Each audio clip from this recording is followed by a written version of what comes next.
Los 40 no llegan solos.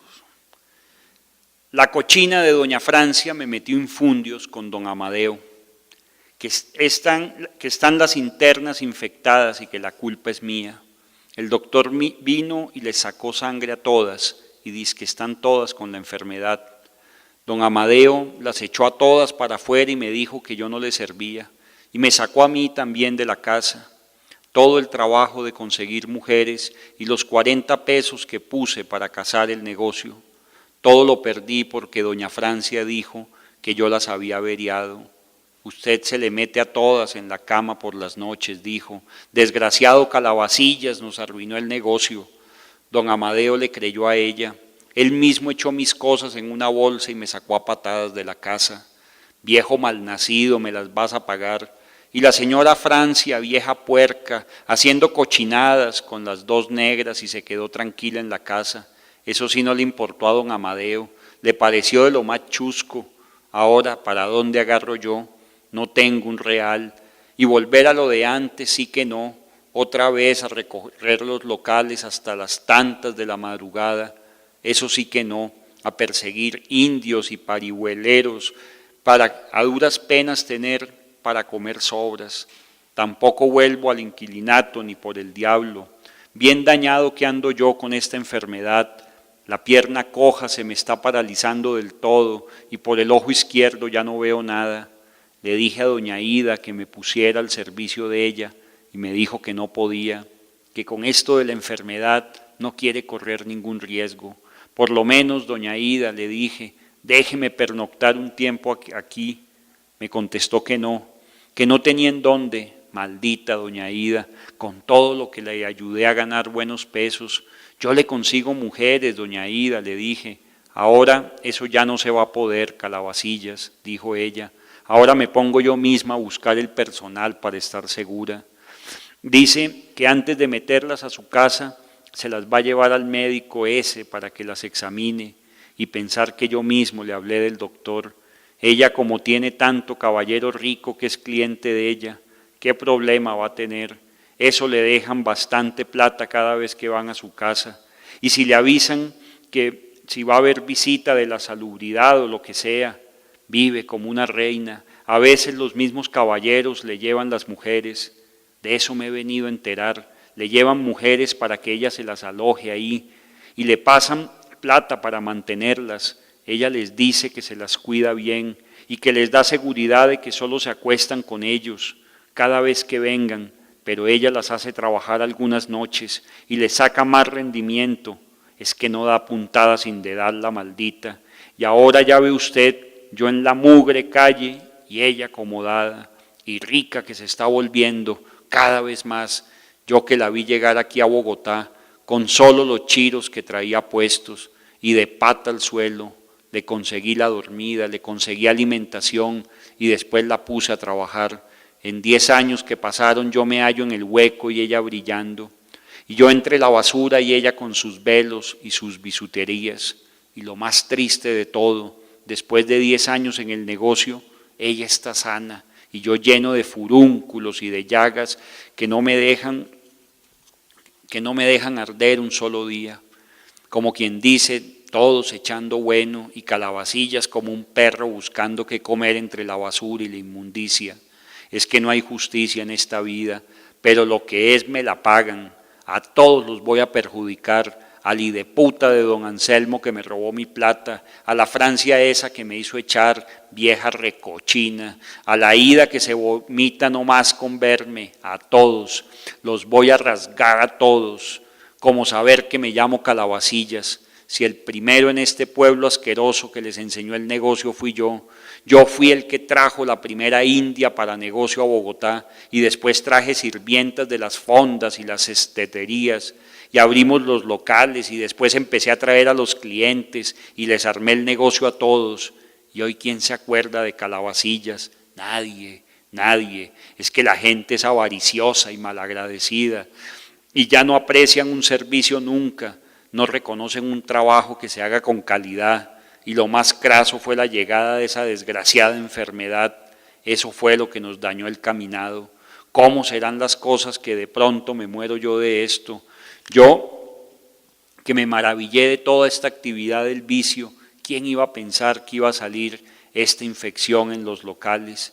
¿Y por qué salió, me pregunto yo? Solo de estar la gente en lo que Dios manda, en lo que es el gusto del cuerpo, la necesidad que todos tenemos.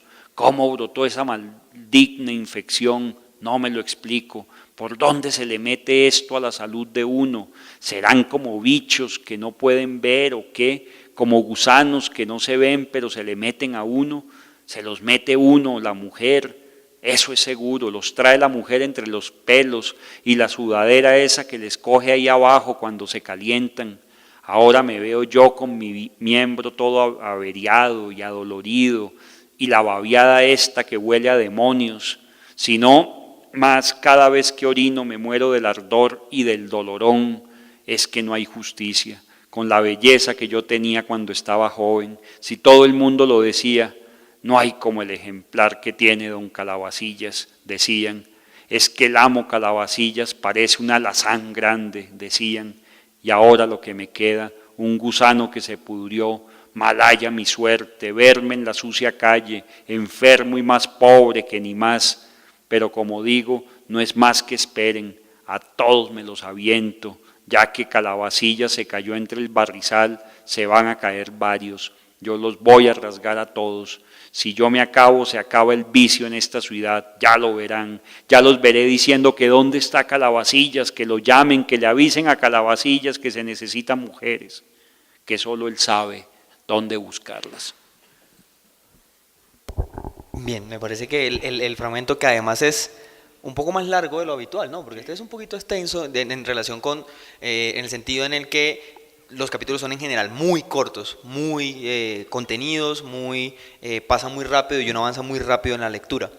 Yo creo que el fragmento nos permite como ver un poco como de manera concreta por un lado el tema del ritmo, ¿no? Ver de alguna manera la forma en que el punto seguido reemplaza todos los demás signos de puntuación. Digamos, no hay comas, no hay dos puntos, no hay punto y comas, sino solo puntos seguidos que funcionan a veces como directamente como puntos seguidos, pero otras veces uno siente que tienen una función independiente, digamos, como que reemplazan la coma o funcionan a su manera y uno se va acostumbrando desde el principio y de repente uno se da cuenta a mitad de la narración que no necesita ninguna explicación, uno sigue el ritmo que le marca la narración. Pero por otro lado también el lenguaje, ¿no? El lenguaje que usa Calabacillas y que lo que me llama la atención es la manera como el lenguaje caracteriza al personaje. Un poco en esa dirección me parece que queda claro en por lo menos en este fragmento, queda claro por lo menos el recurso del escritor en ese sentido de usar el lenguaje para caracterizar el personaje. Sí, sí, sin duda. Fíjense que aparecen muchas veces esos cheísmos muy del bogotanismo, ¿no? Se me viene a la memoria una anécdota que me pasó alguna vez con un amigo chileno, no me acuerdo, que le preguntaba al poeta Fernando Charri Lara, poeta muy bogotano él, decía que Fernando Charri decía, ¡ala, qué muchachas tan chuscas! Y entonces el poeta decía, ¿y qué quieres decir con eso de chuscas? Y él decía, pues chirriadas. Y pues el tipo quedó como en las mismas, ¿no? ¿Sí? Que una mujer chusca es como, sí, lo mismo que una mujer chirriada. Entonces, ¿cómo aparecen? La mujer que se salió de los chiros, sí, los chinos patanes, en fin, Sí. Que es muy del bogotanismo. Sí, y además está la manera, digamos, como tratando de sacarle jugo al fragmento, al capítulo, me parece que también se muestra ahí un poco el uso narrativo de la enfermedad, ¿sí? De la enfermedad. La sífilis tiene dos cosas, una que me parece que es como un acierto claro y otra que es una pregunta de un peligro que yo no sé cómo resuelve la novela o que me gustaría como ponerlo aquí en discusión con ustedes. El acierto es la manera en que la enfermedad iguala las clases sociales en la novela. Es lo que hace posible que un personaje como Anselmo, doctor, que vive en ciertas zonas de la ciudad, que tiene como clara su vida y tal, se vea en la obligación de tener que ir a esculcar en prostíbulos, lo cual no redunda solamente en que se entera de la enfermedad y cómo funciona la enfermedad y el asunto de la salud pública, sino que conoce a Raquel, ¿sí? Que va a ser un personaje fundamental en el desarrollo de la novela y de la trilogía. Pero por otro lado, la enfermedad también es en cierta medida un peligro para la narración.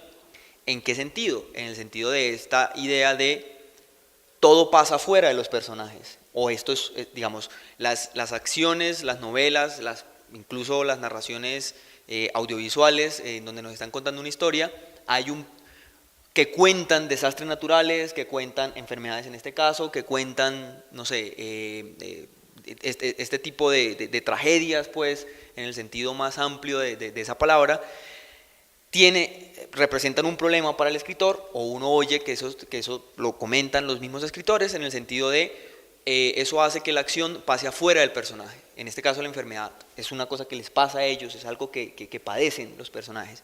Y el escritor, en cierta medida, tiene que resolver ese problema. ¿Cómo hacer para que esa acción que está afuera, de alguna manera, designe, ¿sí?, algo que en realidad también está ocurriendo dentro de los personajes y que nos muestra el carácter de los personajes y la transformación de los personajes y los conflictos de los personajes? ¿Cómo pasa esto, o cómo podríamos darle vueltas a esto en esta novela? No sé. Sí, yo creo que tú has dicho una cosa muy cierta, cómo la enfermedad unifica esas clases sociales y cómo finalmente sí caracteriza en gran medida a los personajes principales de Según la Costumbre. Yo voy a leer un fragmento un poco que puede responder a eso, y hay una cosa que Óscar mencionó al comienzo, y es el tema de la palabra sífilis no aparece nunca. O sea, en ningún momento queda claro, todos terminamos deduciendo, infiriendo que se trata de la sífilis, pero en ningún momento aparece allí, y yo pensaría que detrás de ese ocultamiento de la enfermedad es que más hay como un juicio, como una gran infección moral de la sociedad, que hay como un tema de esa doble moral bogotana tan presente en muchas de esas novelas que he mencionado sobre Bogotá, como esa doble moral, como ese carácter solapado de ese bogotano clásico, pues aparece una vez más acá. Voy a leer precisamente el capítulo que tiene que ver, y donde aparece ese medicamento que les mencionaba hace un momento. Página 84 de la edición grande y 83 de la más pequeña, de la más corta. Ahora van a empezar a venir más pacientes. Estoy muy contento por eso. Raquel dio con una persona extrañísima que conoce todo ese mundo. Fuimos hasta Chapinero a buscarlo. Lo llaman Calabacillas. El solo nombre es una rareza.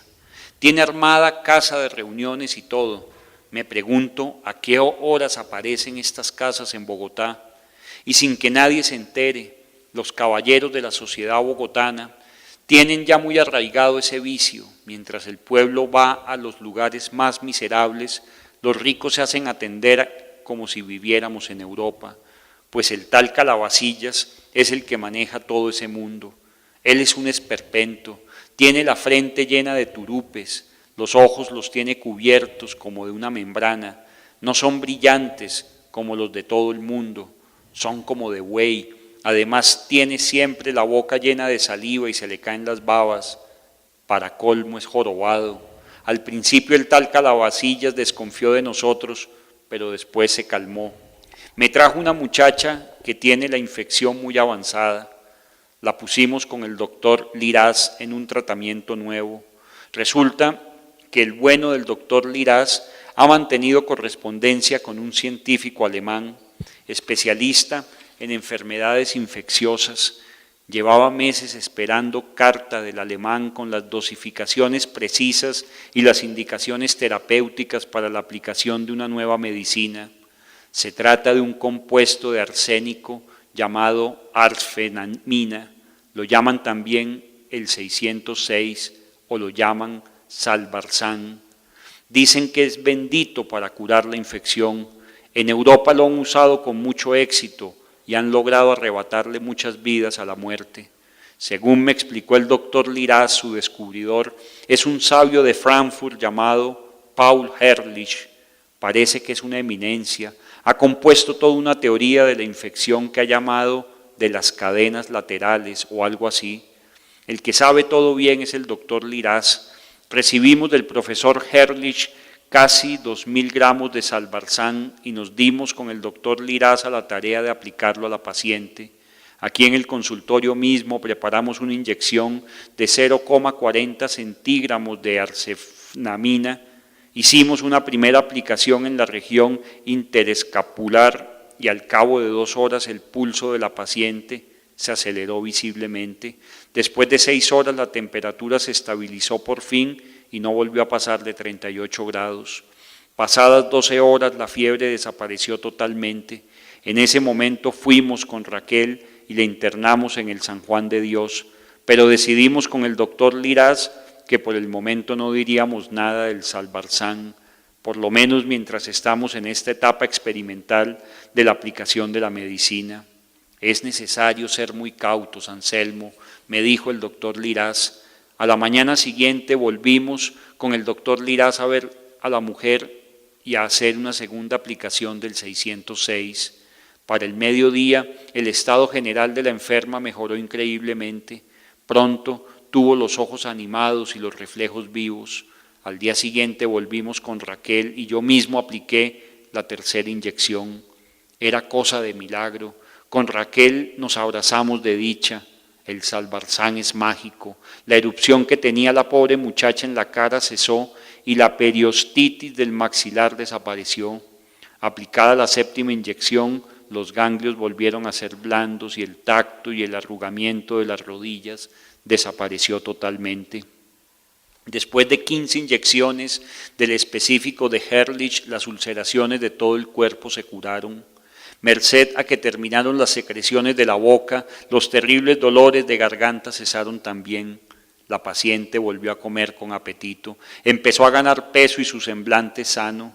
Esto parece cosa de milagro. Yo en mi vida había visto una medicina que actuara tan rápidamente y de manera tan contundente. Es cosa de milagro, como digo. Ahora lo importante, como dijo el doctor Liraz, es que aprendamos nosotros mismos a hacer el preparado de arsénico. Como el tal Calabacillas ha estado molestando para que le devolvamos a la muchacha, le tocó a Raquel esconderla. Se la llevó para donde unas monjitas. Cuando el jorobado fue al hospital por la mañana, ya no la encontró. Se puso hecho una fiera y aquí llegó al consultorio dando gritos. Yo lo hice pasar a mi gabinete para tratar de calmarlo. Don Calabacillas, le dije, el hecho de que la infección se detenga por un tiempo no quiere decir nada. Le expliqué que en ese momento la enfermedad está todo menos curada verdaderamente. Y lo que es peor, Calabacillas, le dije, es altamente contagiosa. He tratado de razonar con él, pero no es fácil. Esa casa de Chapinero vive repleta de clientes, sobre todo el fin de semana. Si esa actividad sigue así, la infección es incontrolable. Muchos caballeros de los que visitan su casa tienen que estar saliendo de allí infectados. Y si eso es así, en una casa de reuniones, ¿cómo serán los socavones del voto nacional o del camellón de las nieves? Aún así, aun si el doctor Liraz logra sintetizar el 606, la pelea estaría casi perdida desde el principio. Si no creamos condiciones mínimas de salubridad en todos esos sitios, estaremos siempre a la saga, siempre llegándole tarde a la infección. Es indispensable una concienzuda labor preventiva. Por eso es que no me quiero enemistar con el tal Calabacillas. Él es el vehículo para llegar a donde tenemos que llegar. Ya desesperado le dije, es que usted no se da cuenta de que si sigue así va a acabar con su propio negocio. Él no entendía. Le hice ver que pronto habría tantas personas infectadas que su actividad sería impracticable. No es que se le enfermen las internas solamente, le dije, es que sus clientes se van a asustar y no van a volver. Le hice ver que si su casa cogía mala fama, perdería la clientela. Y no solo eso, Calabacillas, le advertí, salubridad le va a llegar por allá muy pronto. Este razonamiento pareció tranquilizarlo un poco. Antes de irse me dijo, mientras no llegue la autoridad, porque usted me la manda, le prometí que no lo haría, que podía estar tranquilo. Yo creo que en los 2 capítulos claramente nos queda ese retrato de Calabacillas, un personaje despreciable, un personaje ansioso, un personaje pues que solamente le afana su casa de reuniones y pues que los clientes lleguen de manera masiva y cómo se puede desesperar pues ante el tema del medicamento, pero creo que el carácter del personaje queda muy claro. Sí, llama la atención también que, si ustedes se fijan, en una teníamos la voz de Calabacillas, aquí la voz de, de Anselmo, el doctor, claramente. Fíjense que para construir un efecto distinto en la manera en que el estilo, en todo caso, aunque es el mismo en toda la novela, tiene que diferenciar a dos voces narrativas. Aquí tenemos, en el caso de la voz del doctor, unas frases un poco más largas, una elección de lenguaje, unas elecciones de lenguaje distintas, diferentes, que permiten un poco diferenciar. Aquí el ritmo de este doctor es un poco más apacible, no está tampoco, digamos, contra el mundo, peleando contra el mundo como Calabacillas, pero también es un poco más reflexivo en el tono, porque está un poco con este tono de descripción científica que por muchos momentos Anselmo construye para describir la enfermedad y la evolución de la enfermedad en los personajes.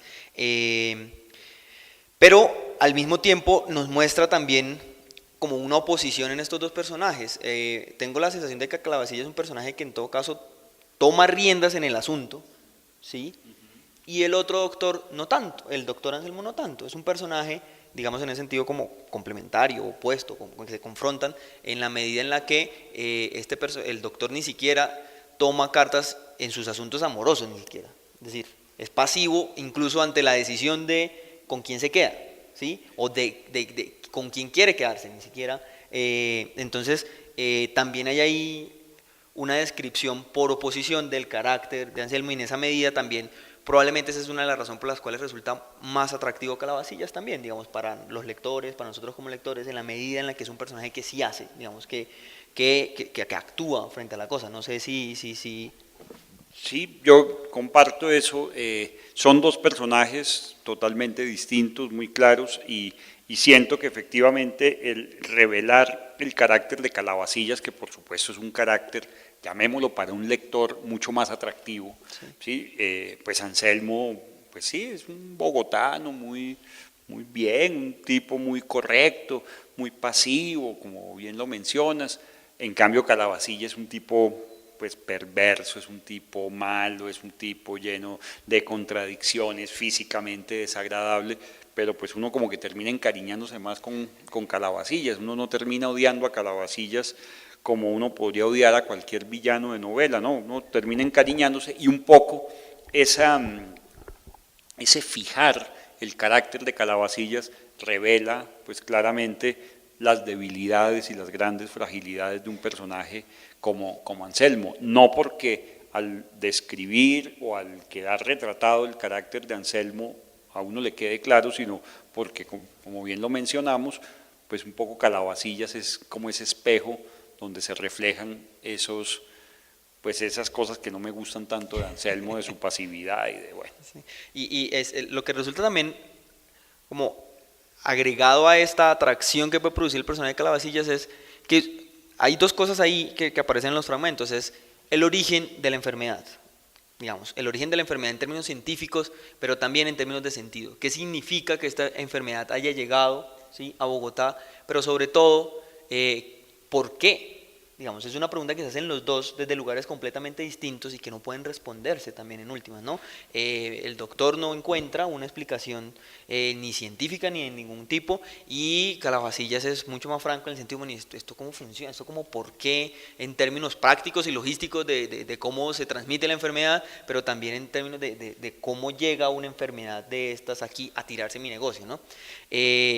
Pero esto también nos revela un poco esa naturaleza de la maldad de Calabacillas, que es muy particular, porque no es un malvado calculador, no es un malvado que esté interesado explícitamente en hacerle daño a los demás o al mundo, sino es más bien alguien sin escrúpulos, digamos, que pragmático, que está resolviendo todo el tiempo un problema como, digamos, como sus cuestiones físicas y económicas, y eso es lo que está por encima de cualquier otra preocupación, pero que en todo caso en su reflexión salta a la vista justamente ese carácter, es decir, como qué injusta es él lo que se pregunta es qué injusta es la vida. Raquel llegó aquí sin nada, yo la acogí, acogerla es buscarle un lugar en un prostíbulo, y ella ahora tiene doña Ida, ella ahora tiene una casa, tiene dinero y yo me estoy muriendo de la enfermedad y de hambre y sin trabajo. Entonces es un personaje que es malo, pero que su maldad es en cierta medida hasta inocente, ¿sí? Es decir, es un malo que no se concibe como malo, que no se sabe malo, ¿sí? Y en esa medida su acción o la manera en que actúa es, digamos, es de venganza, de cobrarse venganza y mueve la narración hacia adelante, pero como bien lo advertías, no genera la sensación de alguien que ha calculado que todo termine mal y de que todo pase de esa manera, aunque es terrible, digamos, todo lo que termina de suceder. No sé si finalmente o cómo terminar de conectar estas intuiciones sobre los personajes con justamente este problema de la enfermedad. Yo tengo una posible como lectura del asunto que no sé si funcione. A mí lo que me parece es que hay una clave en esta novela que no parece muy evidente porque no salta a la vista en el contenido, y es que está construida como las novelas de aventuras románticas a lo von Kleist, en Michael Kohlhaas o en La Marquesa de O, en la medida en la que lo que tenemos es lo que ya hemos descrito, ¿no? Personajes que tienen unos presupuestos éticos súper claros. Los presupuestos éticos de Anselmo son claros, los presupuestos éticos de Calabacilla son claros, de Raquel clarísimos, ¿sí? Y esos presupuestos éticos no se modifican mucho, ¿sí?, a lo largo de la novela. Se ponen a prueba, ¿sí?, pero no, digamos, son más o menos estáticos. Y una preocupación por contar y por producir el efecto de que lo que se está contando sucede al frente de nosotros como lectores. Está sucediendo ahí, ya, ¿sí? Y el presente, la primera persona, esa primera persona que se adelanta un poquito, pero son cuestiones de horas o de días, ese pasado que a veces aparece y de una vez alcanza el presente y sigue adelante, produce ese efecto. Pero es una novela de aventuras en donde no hay aventuras, ¿sí?, en donde no hay aventuras en sentido cabal. Entonces me parece que un poco la manera en que logra esta novela como dar cuenta de la enfermedad es contar esta enfermedad de la peste como una suerte de aventura, de periplo, que estos personajes, que mueve a estos personajes a un periplo, a una aventura interna, por supuesto, pero también de hacer cosas frente a esa cotidianidad que estaba más o menos establecida y demás. Y un poco lo que tenemos es un personaje que arranca en ese principio de esa aventura, del inicio de la enfermedad, y llega al final cuando de alguna manera la enfermedad ya está encontrando como hacia dónde encauzarse y ya ha pasado esa incertidumbre. Yo no sé si en las conversaciones con el autor y en esta lectura y estudio del autor ha aparecido algo ahí, da la sensación en la novela y en las entrevistas del mismo autor que en todo caso tenemos un lector, digamos, de la tradición literaria súper como, digamos, consolidado del lector, de tal suerte que plantear estas relaciones que parecieran al principio como medio remotas no pareciera al final tan raro en alguien como Gonzalo Mayarino, digamos. Sí, yo trato como de traer a colación muchas conversaciones, muchas horas de conversación con él, años de una muy, muy bella amistad, sobre todo alrededor de los temas, de los libros, de los autores que amamos y sobre todo de la poesía. Y yo creo que tú haces una cantidad de relaciones que son muy válidas, que son posibles, encontrar por supuesto su cauce, su justificación y su argumentación, pero yo creo que si yo se las contara a Gonzalo lo tomarían de sorpresa, ¿no? Porque en realidad creo que su primera gran intención era hacer un gran cuadro de Bogotá. O sea que en ese orden estricto casi que estaríamos refiriéndonos a un costumbrismo, ¿sí? Él quería mostrarnos una Bogotá con unas costumbres, un habla, unos personajes, un carácter muy, muy particular. Aparece el tema de la enfermedad cuando él está en esa búsqueda por la historia, una crónica bogotana que se pareciera a don Tomás Rueda Vargas o que se pareciera a don Eduardo Caballero Calderón y se encuentra con la enfermedad. Y un poco inicia lo que tú dices, ese viaje a través de la enfermedad, pero mostrándonos una Bogotá. O sea, creo que su primera gran intención es llegar como a un neocostumbrismo muy nítido y muy realista de una Bogotá de comienzos del 20 y de finales del 19, que creo que aparece muy bien ahí. Yo no sé si hay preguntas de los, digamos, de todos, del público, que podamos ir incorporando para que no se nos queden por fuera. Comentarios o como impresiones de lectura que podamos ir compartiendo para que no se vayan quedando. A mí me gustó mucho, pues uno que están estos capítulos así intercalados, y en todo el texto solo hay dos oportunidades en las que se encuentran los dos personajes. Una cuando va Calabacillas al consultorio, y la otra parte es cuando aparece muerto, cuando es las únicas dos veces que se encuentran los personajes. Después, antes de ese encuentro con el cadáver, pues está el resto del libro dedicado solo al doctor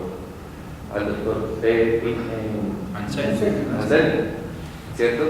Y me parece que hay un personaje que hubiera podido tener un poco más de influencia a lo largo del texto, y es el del padre, porque aparece un padre pues un poco ya achacado, como alcahueta pues de la historia de amor, y la historia de amor, a mí en realidad me gustó mucho el libro, pero al final me pareció pues todo peliculero, porque es de la nada que se soluciona el asunto y aparece el cura y venga yo los cuadros, y eso fue lo que no me gustó. La pregunta, no sé, me arriesgo a hacerle la pregunta a Federico, y es, no sé si en algún momento de sus lecturas o las veces que haya hablado del libro identificó algo similar a la peste.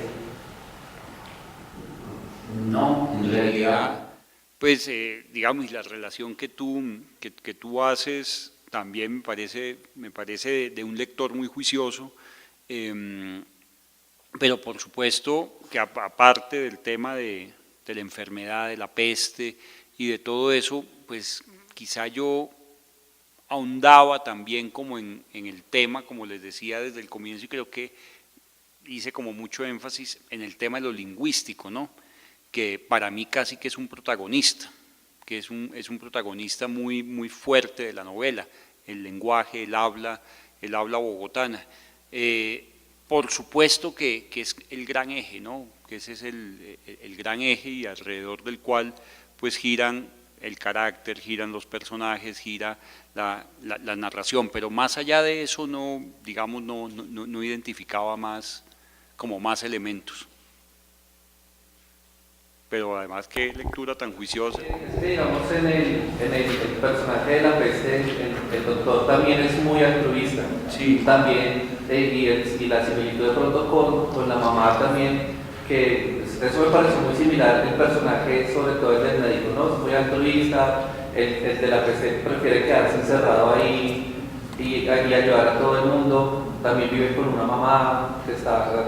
Sí, es una relación muy bonita y muy, muy, muy exacta la que hace. Yo no había caído así como en cuenta, y no había hecho esa relación claramente, pero me parece, y me da muchas ganas de contarle a Gonzalo esa apreciación que estás haciendo. De pronto cuando aquí el compañero habla de la película, como una película, a mí me pareció más que todo en relación con Antonio, que durante toda la novela nos tiene con la intriga de que Antonio fue realmente muerto, y que despedazaron, botaron al río, y por último es todo un rollo, que él estaba en Cartagena, y que entonces ya llega su amada ya de España, y después de mucho sufrimiento, los dos logran llegar acá, y se cuentan las cosas, y se encuentran, y terminan casándose. Esa partecita de Antonio me parece que está ahí como, no sé, es como muy ajeno a la historia, ¿no? palabras más, palabras menos, también le pareció peliculero ese final. Sí, en relación con Antonio, ¿no? Sí. Y otra cosa que me parece de pronto la intención del autor, a mí me impactó mucho la manera como nos cuenta cómo cogían las indias para llevarlas allá a estos sitios, ¿no? Cómo las emborrachaban, y a las indias ese tratamiento que les daba, que le vendaban los ojos y ellas no protestaban, ¿no? Entonces ahí donde también se muestra cómo todo lo de la colonización, el sometimiento de los indios, todavía sigue vigente hasta ese momento en que las indias son totalmente pasivas y gustaban a muchos clientes porque las indias no protestaban ante nada, aceptaban lo que los clientes querían hacer de ellas, ¿no? Es también la manera Sí. de narrar todo. Un poco lo que digamos, he podido rastrear y corroborar en la misma conversación de muchos años con Gonzalo, es un poco como se asienta en hechos muy reales.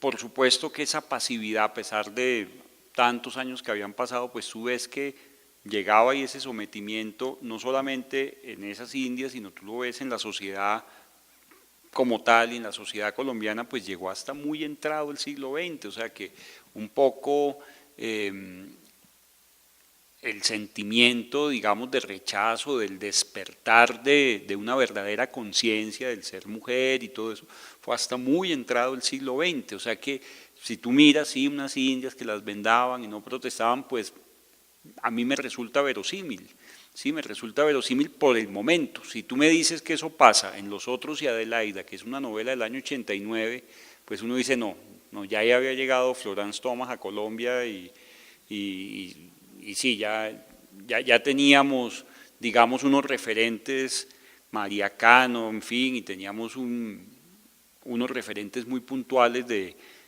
la revolución femenina, en fin, y sería totalmente inverosímil, pero para finales del 19 y comienzos del 20, para mí sí resulta verosímil el que fueran pasivas y se dejaran vendar y que no protestaran. Yo pienso que es como lo que hace relevante también la novela, como que puntualizar también esas costumbres según la costumbre precisamente, porque se habla del ámbito de la élite que va a estos sitios de genocidio y que también adquiere las enfermedades, pero que detrás de eso hay un andamiaje, pues hay un montón de relaciones en las que llegan las personas, llegan las mujeres y como también se someten. Hay como unas formas también independentistas de colonizar al otro y también de esclavizar al otro, porque terminaban siendo sometidas y sacadas del momento que ya no sirvieran para el trabajo, para la función, entonces las sacaban como tal. No se entendía por otro lado la enfermedad. Ahorita que ustedes lo comentaron, no sabían que esa enfermedad puntualmente era sífilis. Entonces como que ya, bueno, hubo una investigación como tal. Y sí, como retomando a los compañeros, pues el final me parece un poco ligero, como que venía uno de algo, venía de un diálogo, en algún punto se desaparece Calabacillas y uno sigue así con la narración y espera que Calabacillas aparezca en el próximo capítulo, pero no, sigue el médico, seguimos con el tema de Antonio y cuando finalmente se descubre que ha muerto Calabacillas, se ha suicidado, sigue otra como, sí, sigue algo, pero que uno dice, uy, como que uno queda así, como desubicado, como que, ¿qué pasó acá? Como que no sigue el hilo conductor y ahí le trata de enganchar, pero yo pienso que ahí sí tocaría hablar con Yo me iba a quedar callado todo este rato, no iba a opinar, no me iba posible, pero eso es típico de la novela de aventuras romántica. Es decir, las soluciones de aventuras en donde todo se permite, en donde todo es posible, ¿sí? Todo es posible en el sentido de las acciones pueden llevar a cualquier lado la narración se puede suspender para que nos cuenten un periplo que ha sucedido todo este tiempo, que le ha pasado a todo este personaje para llegar acá, ¿sí? Entonces tenemos el final de una novela como Michael Colfax en El vendedor de caballos, o La Marquesa de O, fue las dos que mencioné creo, pero bueno, quedémonos con el primero, en donde lo que hay es la novela tiene 120 páginas y en la página 70 uno dice, listo, ya, se solucionó la novela, ya se va a acabar la novela, ya sabemos para dónde va la novela, y lo que dice, y lo que empieza a suceder es, el narrador lo que empieza a decir es, bueno, pero ¿cómo fue que llegó una hojita que tiene en algo colgado aquí Michael Colhas, y nos cuenta 50 páginas el trasegar de eso que él tiene colgado acá y que lo va a permitir salvarse de la horca? Al final no se salva del todo, ni se soluciona todo por ese lado, pero son 50 páginas como si hubiera empezado una novela más, que en realidad está conectada, y es lo mismo que pasa acá. Es como si de repente se sacara una historia de la manga y fuera posible, pero en la clave de esa novela de aventuras eso es posible, ¿sí? O de las aventuras más clásicas de la Ilíada, todo es posible, digamos, de la Odisea, perdón, más claramente, en el viaje todo es posible, en esas aventuras que suceden todo es posible, y un poco aquí me parece que sobre todo en el final hay mucho de eso, de esa forma de contar que pertenece a esa tradición, a esa otra tradición, digamos, y que las películas aprenden después. Digamos, el adjetivo peliculero no está tan mal puesto, es decir, las películas aprenden después también a hacer eso. Sí, digamos, me parece que vale la pena también ver la cosa ahí, es decir, no siento que sea como tampoco pura arbitrariedad del autor solamente, ni que necesitemos necesariamente, ni que el libro necesite que el autor nos lo explique, sino que también está ahí eso un poco.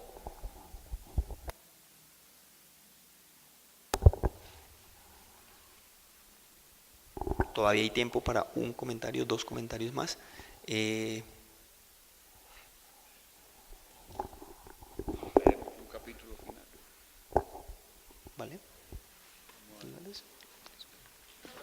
Es bastante, es decir, lo lleva a uno, la alternancia de los narradores también hace que la historia se mueva, que sea dinámica, y realmente uno se involucra en el tema.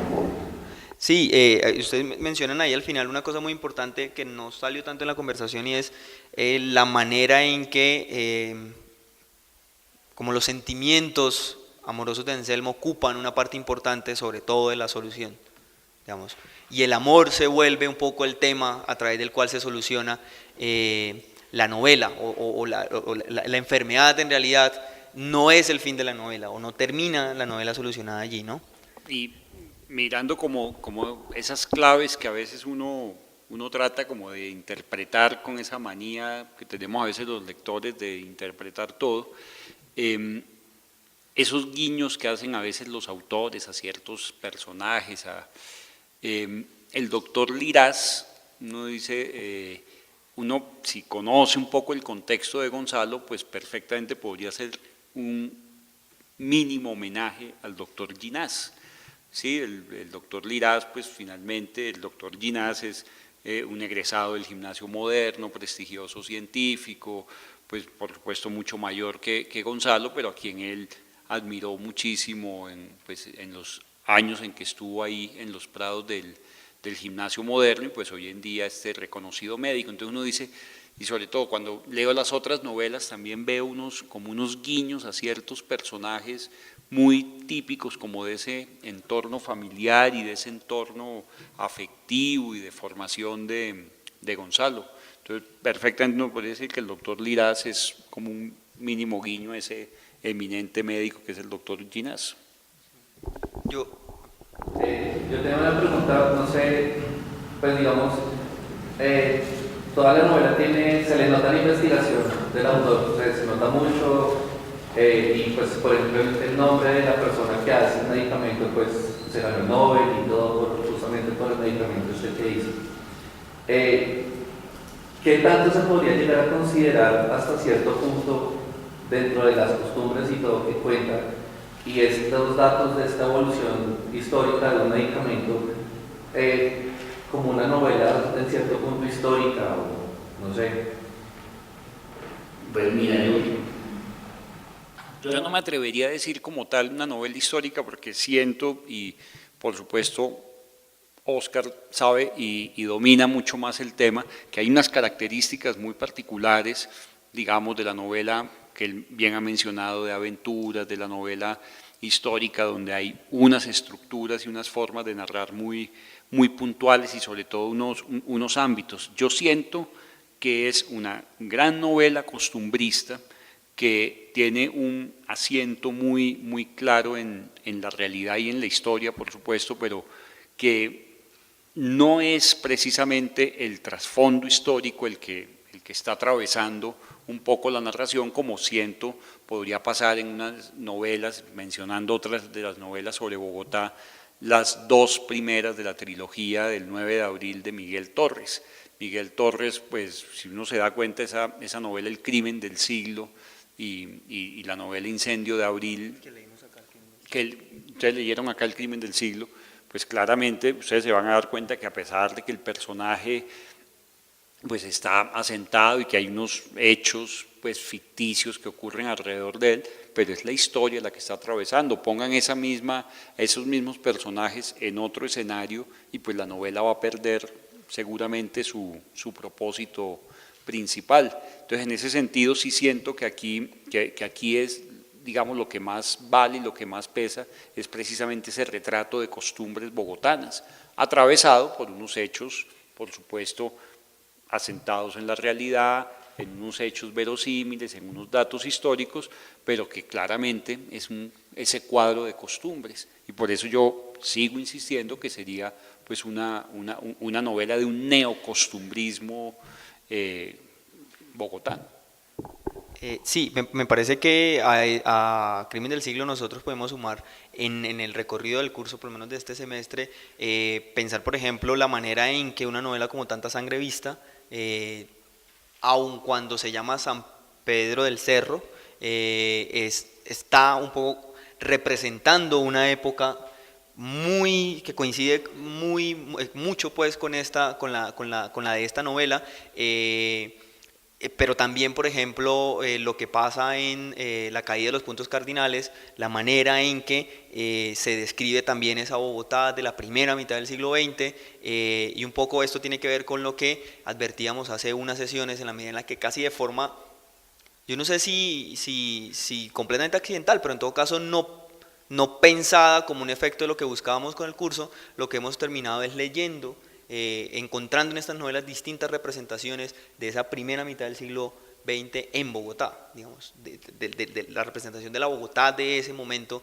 y la manera en que se ha transformado, pero también la manera en la que se puede representar de distinta manera esa Bogotá, porque no es la misma la forma de representación del Crimen del Siglo a la que sucede aquí, donde lo que tenemos es una Bogotá que se presenta por la manera en la que los personajes la interiorizan, ni tampoco es igual a como la ven los inmigrantes en La caída de los puntos cardinales, y ahí es donde me parece, ni tampoco esa Bogotá ficcionada con el nombre de San Pedro del Cerro que le interesa a Rafael Baena en su primera novela, y ahí en ese ejercicio, yo no sé si responde uno a la pregunta, si la novela está interesada en responder a la etiqueta de novela histórica, pero sí a las representaciones que históricamente conforman un poco casi que como capas de la Bogotá actual también, ¿sí? Y ahí es donde me parece que sí se encuentran estas novelas y sí se encuentran como los proyectos estéticos de todos estos autores.